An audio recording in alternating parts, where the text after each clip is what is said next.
Olá, o número estatístico passado para a população e para as entidades responsáveis sobre as pessoas que deixaram essa vida por causa da doença da moda é totalmente maquiado, é totalmente fantasiado, é totalmente manipulado, é uma mentira atrás da outra. Mentiras essas que prejudicam tanto a prevenção nos devidos locais, quanto até mesmo o tratamento, pois com números falsos fica difícil de posicionar para um combate melhor.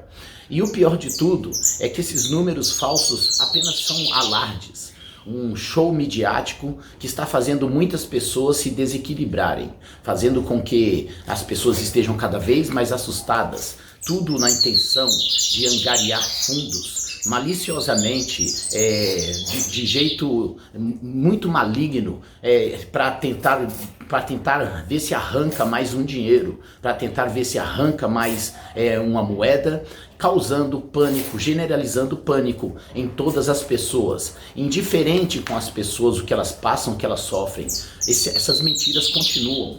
Mas como eu já disse antes, as verdades vão escapando pelas arestas. Vamos ver mais uma aí. Até mesmo em outros países já está mais do que esfregado na cara que isso é mentira. Vamos ver um outro país relatando essa situação.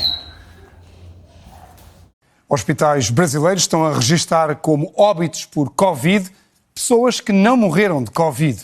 Em causa parecem estar subsídios dados pelo Governo Federal às câmaras e aos governos estaduais por cada vítima do novo coronavírus. Como há dinheiro a ganhar se declararem óbitos por Covid, há médicos a registrar como morte por Covid óbitos que nada têm a ver com a pandemia, assim inflacionando o número de vítimas no país, como constatou o correspondente da RTP no Rio de Janeiro, Pedro Sá Guerra. É cada vez maior o número de mortes por Covid-19 que não correspondem à verdade. Altair do Carmo é um deles. Foi sepultado este sábado com a indicação na certidão de óbito que uma das prováveis causas de morte foi Covid-19. A família, indignada, fala de uma mentira descarada. O problema que levou ele a óbito foi choque séptico, pneumonia e suspeita de Covid. Então a família se mostrou a indignação, já que ele tem 2 exames lá e exame lá dizendo que ele não tem Covid, mas fomos informados que é protocolo do hospital. E toda vez botar suspeita de Covid. Altair tinha 62 anos, há 2 que lutava contra um cancro nos intestinos. Fez 3 testes à Covid-19 nos últimos tempos, apresentando sempre resultados negativos. Agora só resta uma alternativa à família. Vamos entrar na justiça para que ele não vire uma estatística dizendo que de um caso que não existe, como nós temos conhecimento de outros, mas nós podemos comprovar o nosso e assim fazer prevalecer o que é correto e é justo. A RTP confirmou junto de fonte oficial que por cada vítima mortal de Covid-19, os governos estaduais e as câmaras municipais no Brasil recebem uma verba de emergência do Estado Federal. Para o genro de Altair do Carmo, tudo não passa de um aproveitamento vergonhoso de uma pandemia que se transformou numa guerra política. A pandemia justifica, então, adquirirem patrimônios para os hospitais sem a necessidade de legalidade, de concorrências públicas e tudo mais. Assim, os governos podem movimentar todo o erário, todos os benefícios financeiros que são gerados em função da coisa, para o seu bel prazer. Para nós, Senhor Jesus, fica a tristeza da saudade, mas a alegria no coração de saber que Ele voltou para a sua casa. Se eles tiverem que usar a morte da população para interesse público dele como político, eles usam, infelizmente. É o que acontece no Brasil. Altair do Carmo faz parte da longa lista de brasileiros que morreram e que fazem parte do grupo que tem na certidão de óbito como causa provável de morte Covid-19. Mal chegou aqui ao maior cemitério da América Latina, o cemitério do Caju, a frase que rapidamente se ouviu à entrada: vem aí mais um Covid. André Veloso e Pedro Sá Guerra, a RTP, no Rio de Janeiro.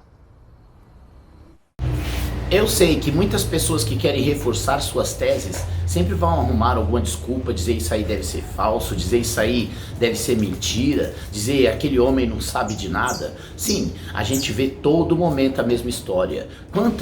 Quantos de vocês já não viram falar, a pessoa morreu, a pessoa foi embora dessa terra por tal doença e colocaram a doença da moda? Todo mundo já teve uma experiência de alguém falando esse fato. Só o número de dengue, que não teve nenhuma morte de dengue o ano passado, esquisito demais isso, não? Só de observar quando as pessoas vão até os hospitais procurar ajuda e rapidamente já receitam algum remédiozinho como um antialérgico ou como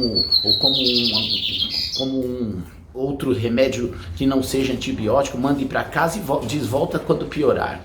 Nós vemos que o número de pneumonia também na estatística diminuiu, o número de crises broncorrespiratórias, o número de todas as doenças do Brasil foram diminuídas e curiosamente só aumenta. Talvez hoje você veja notícia, ouviu alguém dizer, fulano deixou de viver. Foi por quê?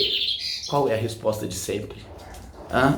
Só que esse pânico generalizado, a procura de dinheiro, a procura de manipular as pessoas com medo e com pânico, isso está causando problemas sérios psicológicos. E se você não crê no leigo, ouça o que o médico diz. Bom dia. Entendeu? Então esse radicalismo é muito ruim. E tirar a esperança da pessoa é péssimo. E a outra coisa que é péssimo é esse terrorismo televisivo que nós estamos vendo no Brasil, o dia inteiro falando em morte e doença, que morreu tanto aqui. Isso acaba com a defesa das pessoas. Está todo mundo deprimido, todo mundo que pega a doença acha que vai morrer. Eu acho isso o fim da picada. Isso devia ser proibido, entendeu? Não ser censurado a coisa, mas tem um limite de tolerância para fazer terror sobre a população. Isso é para controle de massa, não é para medicina. É isso aí. Eu falei hoje com o Dr. Ivo Marçal, de Ribeirão Preto, um médico de verdade. Muito obrigado, doutor. Até a próxima. Obrigado, foi um prazer.